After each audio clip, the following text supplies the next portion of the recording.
সকালের এই শুরুর সময়টাতে স্বাগত জানাচ্ছি এখন সকালে।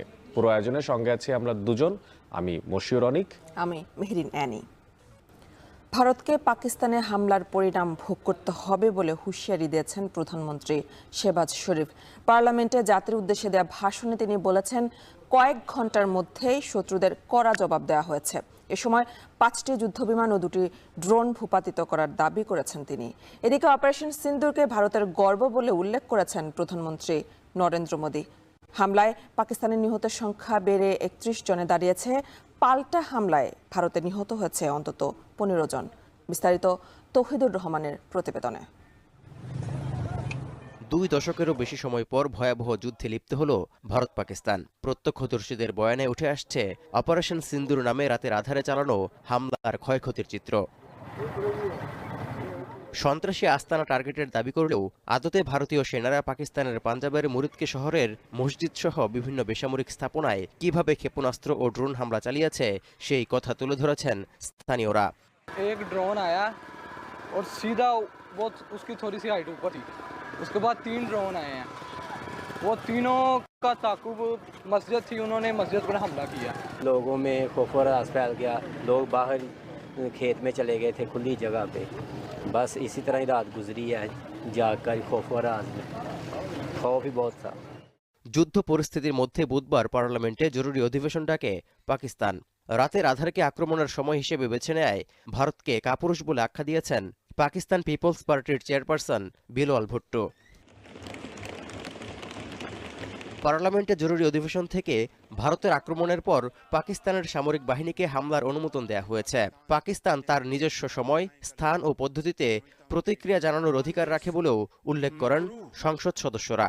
हमले का मुंह तोड़ जवाब देकर उस तारीख रात को चांदनी रात बना दिया। এদিকে জাতির উদ্দেশ্যে দেয়া ভাষণে পাকিস্তানের প্রধানমন্ত্রী শেহবাজ শরীফ বলেন, প্রতি ফোঁটা রক্তের বদলা নেওয়া হবে। ভারতের 5টি যুদ্ধ বিমান ও 2টি ড্রোন ভূপাতিত করা হয়েছে বলেও জানান তিনি। ये अहद करते हैं कि इन शहीदों के खून के एक एक कतरे का जरूर हिसाब लिया जाएगा। ये वो बुज़दिल दुश्मन है जो नहत्ते इंसानों पर वार करके खुद को ताकतवर समझता है, लेकिन कल रात हमने साबित कर दिया कि अल्लाह ताला के फजल करम से पाकिस्तान अपने दिफा में मुंह तोड़ जवाब देना जानता है। आज पूरी कौम अपनी बहादुर फौज की जुर्रत और दिलेरी को सलाम पेश करती है। অন্যদিকে পাকিস্তানে বেসামরিক নাগরিকের মৃত্যু ও ক্ষয়ক্ষতির দাবি অস্বীকার করছে ভারত। অপারেশন সিন্দুরকে ভারতের গর্ব হিসেবে উল্লেখ করেন প্রধানমন্ত্রী নরেন্দ্র মোদী। এমনকি ভারতের সশস্ত্র বাহিনী নির্ভুলভাবে সন্ত্রাসী লক্ষ্যবস্তুতে আঘাত এনেছে বলে দাবি প্রতিরক্ষা মন্ত্রী রাজনাথ সিং এর। हमने जो लक्ष्य तय किए थे उन्हें ठीक समय तय योजना के अनुसार सटीकता से उन्होंने ध्वस्त किया है और किसी भी नागरिक ठिकाने सिविलियन पॉपुलेशन को जरा भी प्रभावित न होने देने की संवेदनशीलता भी हमारी सेना ने दिखाई है। हमने केवल उन्हीं को मारा जिन्होंने हमारे मासूमों को मारा। যুদ্ধ উত্তেজনার মধ্যেই ভারত পাকিস্তানকে সতর্ক করে বার্তা দিল আফগানিস্তানের ক্ষমতাসীন তালেবান সরকার। তাদের দাবি, দুদেশের প্রতিদ্বন্দ্বিতাপূর্ণ সীমান্তে কামানের গোলা বিনিময়ের পর উত্তেজনা আরও বাড়ানো আঞ্চলিক স্বার্থের পরিপন্থী। উভয় দেশকেই সংযত হওয়ার আহ্বান জানালো আফগানিস্তান সহ বিশ্ব নেতারা। জম্মু কাশ্মীরের পেহেলগামে 22 এপ্রিল বন্দুকধারীদের হামলার 2 সপ্তাহ পর বুধবার রাতে পাকিস্তান ও পাকিস্তান অধিকৃত কাশ্মীরের অন্তত 9টি স্থানে হামলা চালায় ভারতীয় সামরিক বাহিনী। ঘটে হতাহতের ঘটনা। তৌহিদুর রহমান, এখন বিশ্ব। কাশ্মীরের পেহেলগামে হামলার পর ভারত পাকিস্তানে উত্তেজনা তীব্র আকার নিয়েছে। পাল্টাপাল্টি হামলা, সাথে সেনা নিহত, বিমান ভূপাতিত ও কূটনৈতিক টানাপোড়েনের পরিস্থিতিকে যুদ্ধের দিকে ঠেলে দিচ্ছে। আর এই এমন পরিস্থিতিতে বাংলাদেশে এই উত্তেজনার প্রভাব পড়ার সংখ্যা দেখছেন আন্তর্জাতিক সম্পর্ক বিশ্লেষকরা। তারা বলছেন, এই সংখ্যা দীর্ঘস্থায়ী হলে বাংলাদেশের জন্যই অর্থনৈতিক আর নিরাপত্তা ঝুঁকি তৈরি করবে। আর এছাড়া বাংলাদেশকে এই সংখ্যাতে জড়ানোরও চেষ্টা করতে পারেন কোনো কোনো পক্ষ।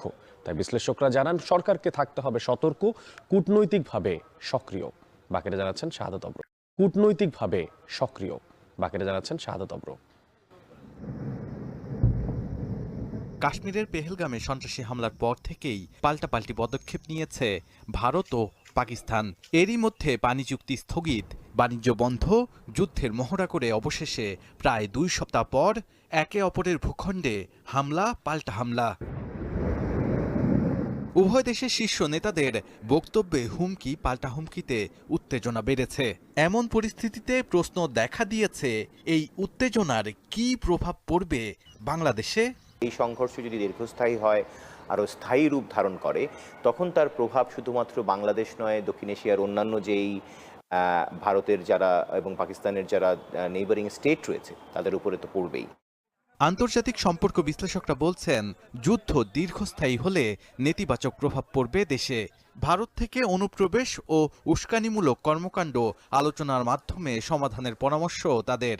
আমাদের সীমান্তে কিছুটা পুশিন হচ্ছে, যেগুলো মানে ভারতের দ্বারা চিহ্নিত অবৈধ অভিবাসী হিসেবে বাংলা ভাষাভাষী লোকজনকে পুশিন করা হচ্ছে। একটা পয়েন্ট দিয়ে না, বাংলাদেশের বিভিন্ন পয়েন্ট দিয়ে, এবং কাউকে কাউকে গুজরাট থেকে ত্রিপুরা এনে সেখান থেকে চোখ বেঁধে হাঁটিয়ে বর্ডার পর্যন্ত নিয়ে এসছে, এবং তারা এখন পুশব্যাকের অপেক্ষায়, পুশ ইন করার অপেক্ষায় আছে। গোয়েন্দা কার্যক্রম যেটা, সেটাকে অনেক বাড়াতে হবে। সীমান্তে কেন এইভাবে রিফিউজিদের কনসেন্ট্রেট করা হচ্ছে? 2024-এর 5 আগস্টের পর পাকিস্তানের সাথে সম্পর্ক ভালো হওয়ায় বাংলাদেশকে নিরাপদ মনে করছে না ভারত।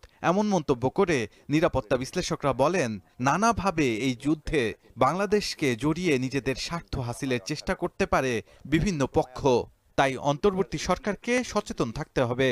ভবিষ্যতে যদি এটা বিস্তৃত হয় এবং সেখানে যদি পণ্যবাহী জাহাজ চলাচলের রাস্তা প্রভাবিত হয়, নিঃসন্দেহে সেটা সামগ্রিকভাবে কিন্তু এই অঞ্চলের সকল দেশেরই বাণিজ্যের জায়গায় এক ধরনের হুমকি তৈরি করতে পারে। অর্থনৈতিকভাবে ভারত একটা চাপের মধ্যে পড়বে।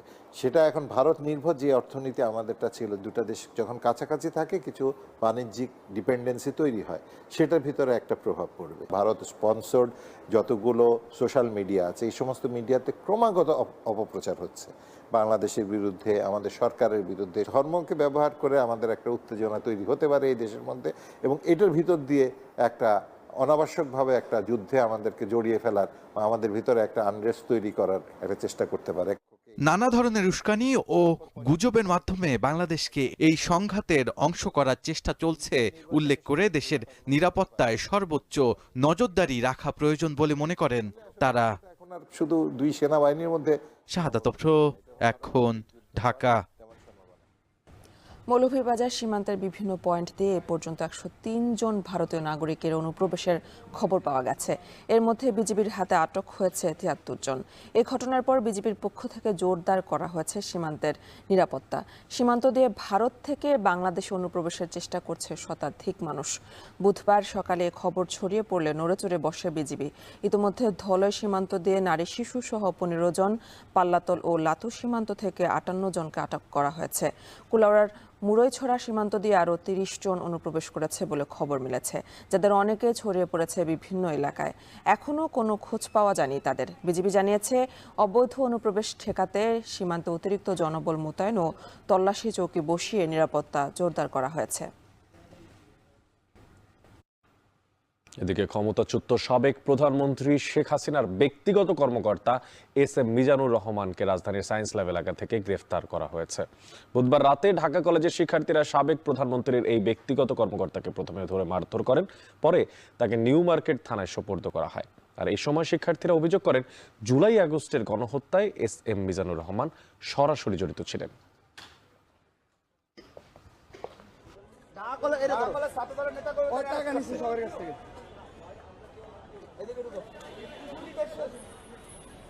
লাইভটা সবাই শেয়ার করে দেন, সবাই লাইভ শেয়ার করতে বলো।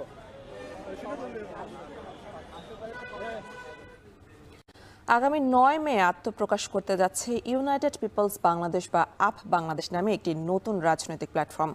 আওয়ামী লীগের গণহত্যার বিচার, জুলাই ঘোষণাপত্র সহ গণঅভ্যুত্থানের যে আকাঙ্ক্ষাগুলো এখনো পূরণ হয়নি তা বাস্তবায়নে সক্রিয় থাকবে এই প্ল্যাটফর্ম। সেই সঙ্গে দেশে কল্যাণ এবং মানুষের অধিকার আদায়েও কাজ করবে তারা। রাজনৈতিক দল গঠনের ব্যাপারে এখনই কোনো পরিকল্পনা নেই আপ বাংলাদেশের। নতুন এই রাজনৈতিক প্ল্যাটফর্মটিকে স্বাগত জানিয়েছে জাতীয় নাগরিক পার্টি। ফরহাদ বিন নূরের প্রতিবেদনে বিস্তারিত।